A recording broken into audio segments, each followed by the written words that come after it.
You obviously have a good view of the landscape. And the question I get asked a lot is, what's changed about sales with all the social media and all the technologies, and the world is evolving rapidly, of course. What do you see as the most significant changes that you've seen in selling over the past years? In your view, how has the landscape of selling changed? And then I think it's important to also remind everybody what hasn't changed. So what's your view on that? Well, I think you start with a very clear answer, and that is the fundamentals really haven't changed. It doesn't matter if you're an entrepreneur, a small business owner, whether you're in direct selling, real estate, finance, retail, technology, it doesn't matter what genre you're in. The successful sales performance, it's about 5 things. It's about acquiring customers strategically. It's about optimizing that customer's experience. It's about retaining that customer. It's about cultivating the relationship with that customer. And then finally, it's about multiplying the repeat and referral business from that customer. And sadly, most salespeople still don't understand those 5 fundamentals, and they spend far too much time acquiring customers and not enough time optimizing that customer's experience, which then opens the gateway to retention and cultivation and multiplication. So what has changed is there's a major shift away from only focusing on what we sell to focusing more on why we sell it. In other words, there's a need to see customers today more than ever as real people, not simply orders or sales. And to have a higher purpose or more of a noble cause and the impact that we are making in our customers' lives can change the game dramatically. In fact, this idea of purposeful selling with a client, a customer, impacts their heart. And ironically, sales go up when you do that. So that's a major shift. A second one is social media has made the customer experience real time, whether it's good or bad. I remember 10 years ago, USA Today reported that a consumer with a negative sales experience could share that with another person, and within 4 years, upwards of 250 people would hear about that experience. Today, with Facebook and Twitter and all the other social apps, networks numbering in the thousands or even tens of thousands will hear about that in 24 hours. So today, you really do have to sell with integrity. The customer experience has to be brilliant, and it's game on in the service arena.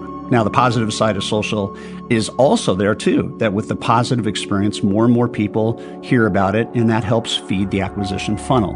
So that's a second one. I think what else has changed is there is a screaming need for value. The salesperson and the company who can package whatever they sell and tie it to enormous value, they're going to differentiate powerfully. They're going to, in fact, eliminate much of their competition.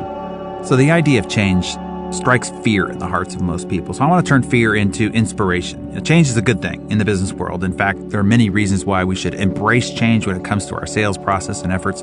Explain why change is crucial, and then what changes a salesperson should make when it comes to being a game changer for them and increasing their results. Well, I tell people, all the time that if you don't do something differently, you'll be then where you are now, only later. And what I've watched is careers of salespeople get stalled and stagnated.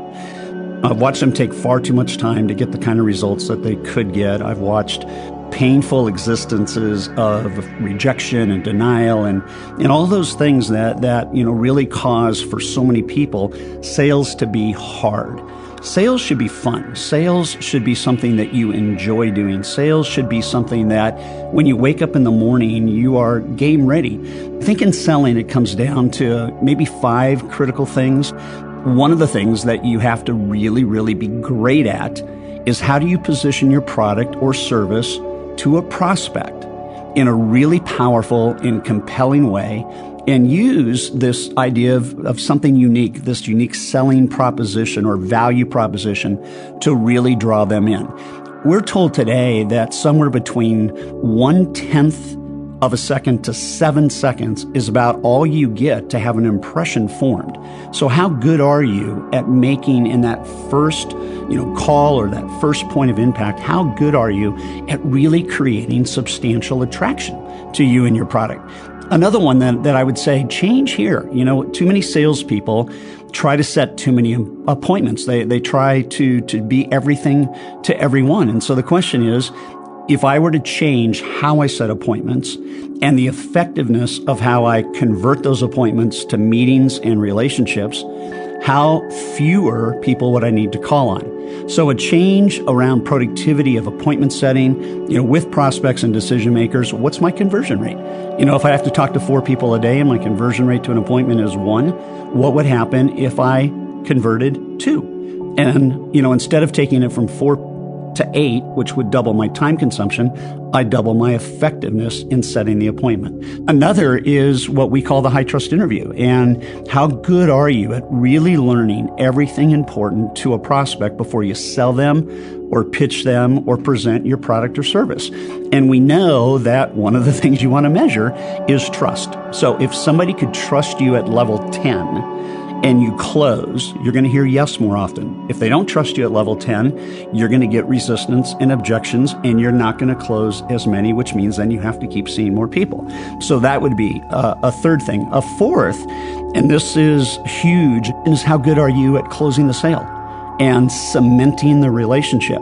What's your conversion rate to a yes at the end of an appointment? And do you, without exception, establish a next action with that customer for more business or follow through?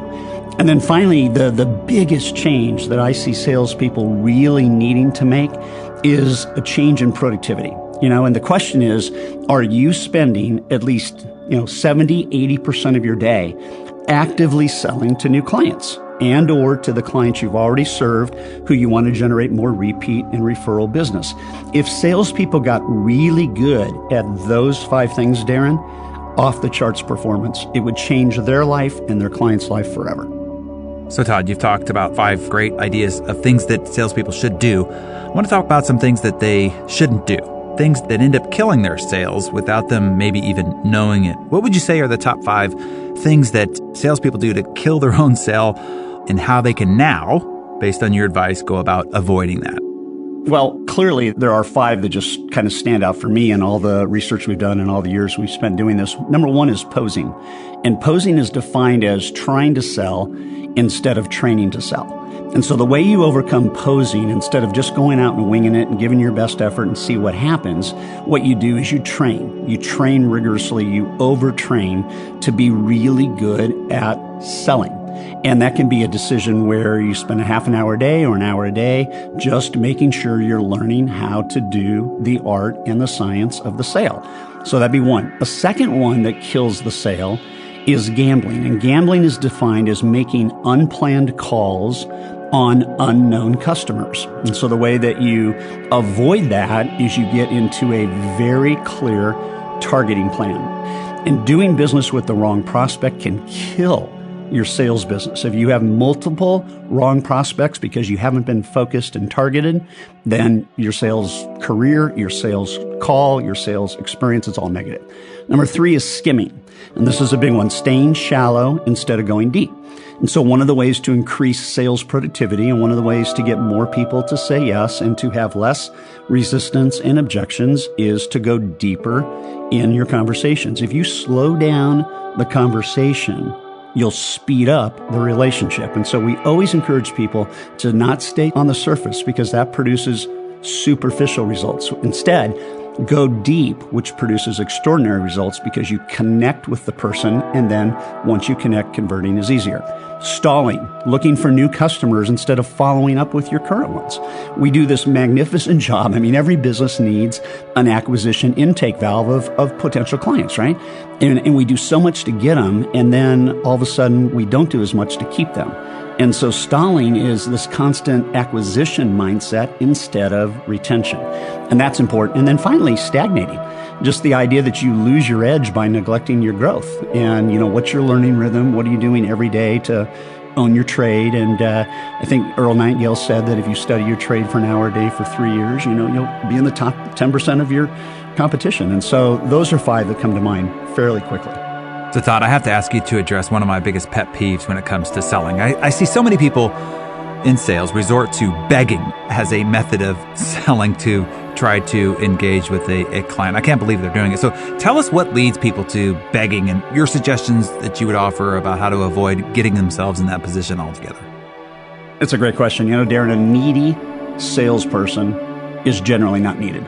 It's crazy. And so the mindset of begging, just that in itself kills the sale. And what begging is it's essentially seeking your customer's business before earning your customer's trust.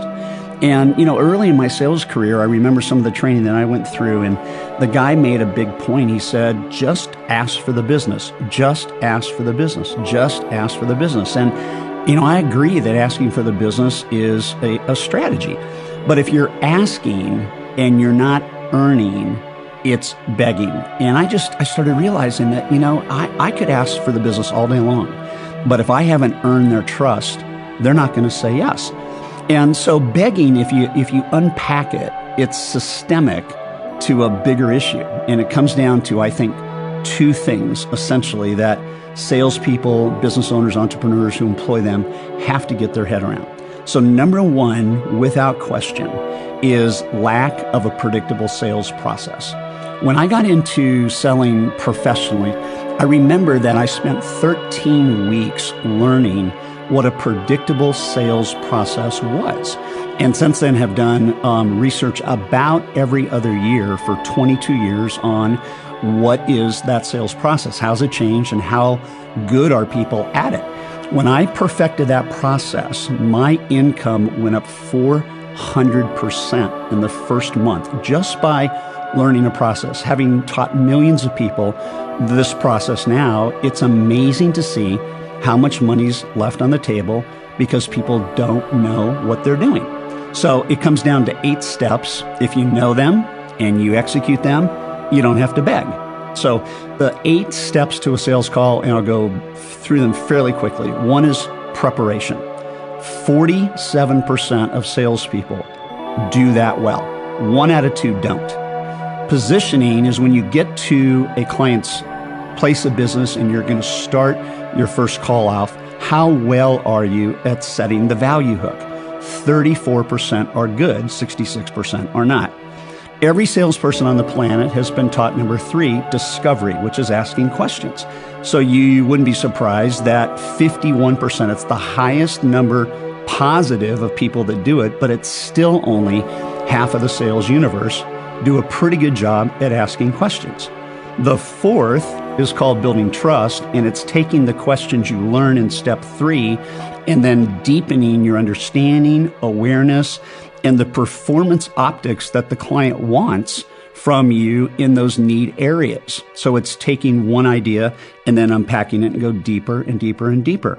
And this is scary. 1 out of 3 do that well. And then we start getting to kind of the shift, and we start knowing that we have to present, and we have to present our solutions well. They have to be cogent. They have to be value-based. They have to hook the client in. And the research says only 26% of salespeople worldwide do that well. Then we get to securing. Securing is the one step before closing the sale. Only 25% do that well. Closing the sale, only 24% do that well. And then this is going to blow your mind. The number one thing that salespeople miss out on, and they have to understand that if they do this well, they'll never have to beg, is what am I doing with this client next? What is the next action? What's the debrief from that meeting? What do we do from here? And only 15% do that well. So clearly, to avoid begging, you got to know what you're doing. You got to, it's not a mechanical, it's not stainless steel, but it is a series of things that you have to go through and be good at. Otherwise, you will default to begging and asking for the business prematurely. So that's number 1. Number 2 is lack of value. So the reason why people beg is because they're interested in just closing the sale. It's the wrong focus, Darren. The sale, getting the order, whatever it is a byproduct of the value and trust you show and create. If you showcase real value and create trust, you flip the script and the customer actually will beg to do business with you. That is the paradox of begging. I could hear people going, oh my God, I want to get those 8 steps, but I'm driving or I'm traveling. I'm walking through an airport right now while I listen to this great audio. So how about this, Todd? We'll create a document with the 8 steps on it, and then I'll post it on the Success platform during the month that this issue is released. And then everybody will have a ready, handy document to refer back to the 8 steps. Fair enough? Awesome. Yep. Okay. Awesome.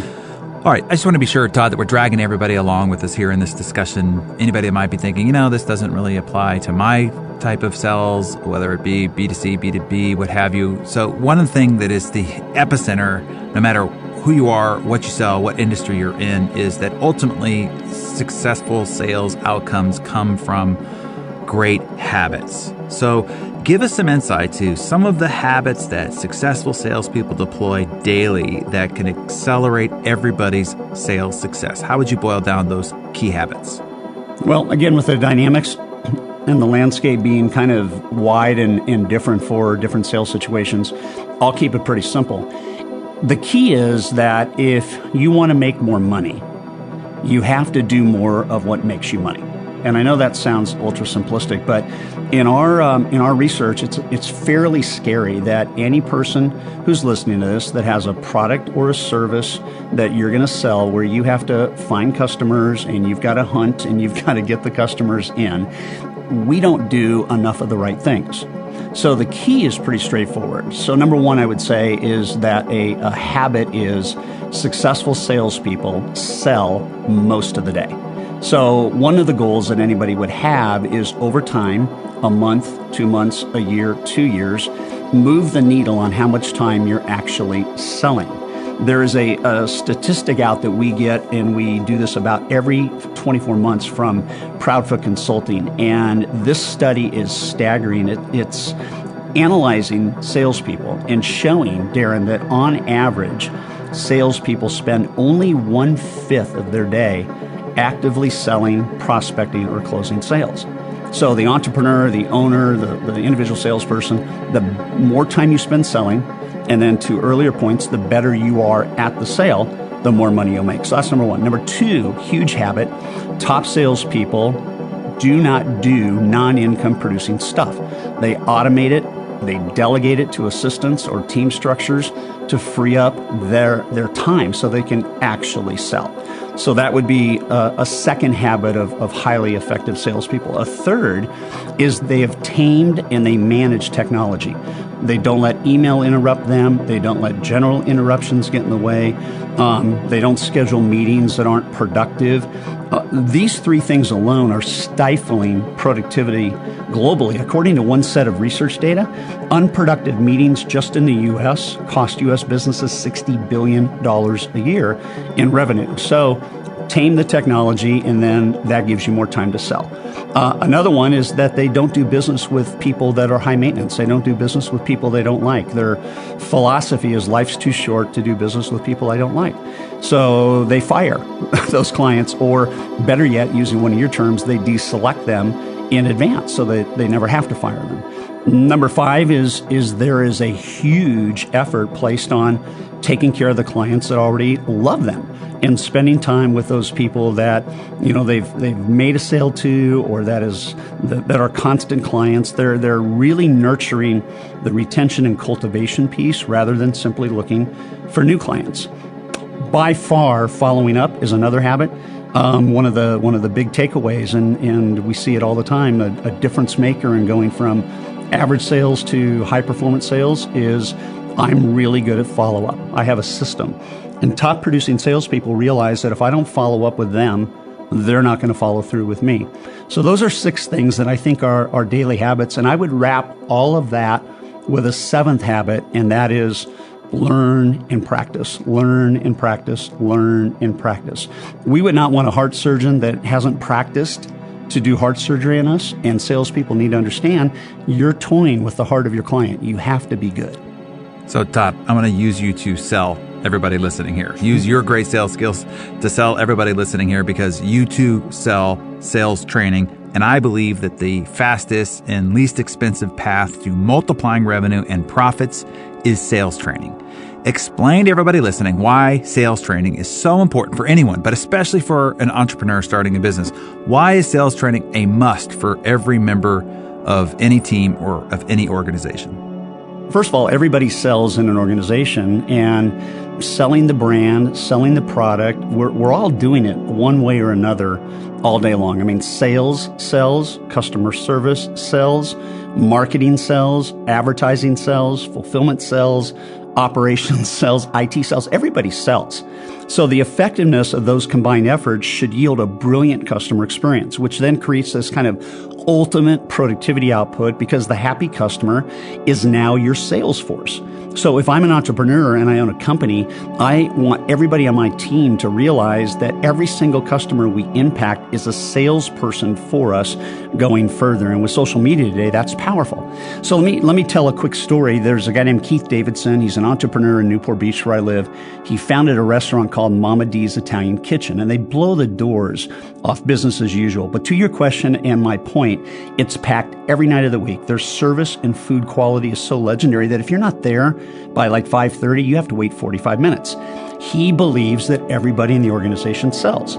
So they have perfected the wait for a table. So they make waiting for a table not only painless, but delightful. So we get there the first time, there's a 30-minute wait for the table. So we go outside to the curbside patio, hot day, stood out there questioning if we should stay or not, when all of a sudden one of the guys comes out. He's got these piping hot, dripping with butter and garlic rolls that are to be given to people waiting for a table. So all of a sudden it seemed less painful, free appetizers, cool. So now all the rolls are gone and the guy says, "Would you like something to drink?" And I said, "Yeah, I'd love a cold beer." To which he said, "How cold would you like it?" I don't know if you've ever been asked that question, Darren, but how cold would you like it? And I said, "I'd like it really cold." So in less than 5 minutes, he brings out a beer and it's in its own individual custom ice bucket. That's cold. It was just an indicator of how everybody is selling.